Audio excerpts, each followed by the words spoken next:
sinungaling sila all the time. Grabe naman yun. Talo na nga tayo, insultuin pa tayo. Alam mo daw, nung araw, ang team ko sa St. Dominic High School, minsan, hindi man lang kami natalo. Perfect ang team namin. Lumalaban pa nga kami noon sa ibang bansa. Ayos ah. Hindi lang ako nakinig na team na hindi pa natatalo. Magaling talaga. At hindi lang yun doon ha. Hanggang ngayon, kahit sino mag-attempt na kumalaban sa team namin, ay nako, ilalampaso lang sila. Hindi siya nagbibiro. Minsan ko napanood ang St. Dominic team. Napakagagaling nila. Kaya nga sabi ko dito kay Dad kung talagang gusto niyang tumulong sa beach volleyball team ng Pilipinas, doon na lang siyang tumulong sa team namin. Kasi talaga naman mga magagaling yun Sigurado pa siya. Hindi kagaya ng iba dyan na talaga naman napakarami pang kakainin biga. Sarap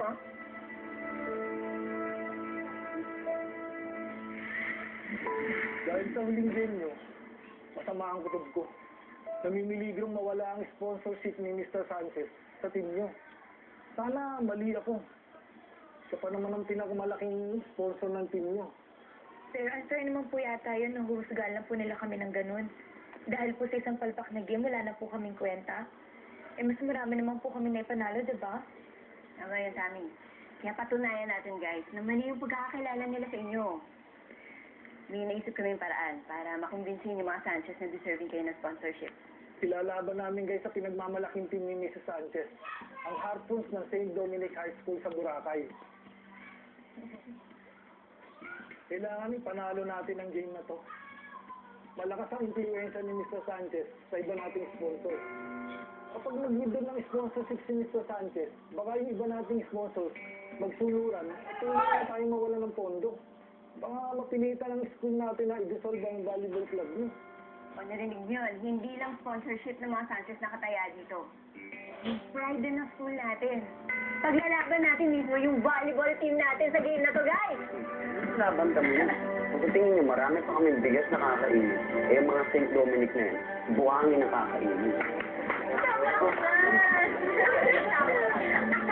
This weekend, lilipad ang buong team mo sa Boracay. Unang laban, galingan nyo.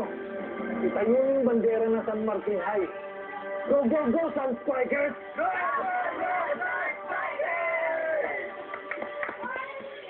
Magboborakay ka.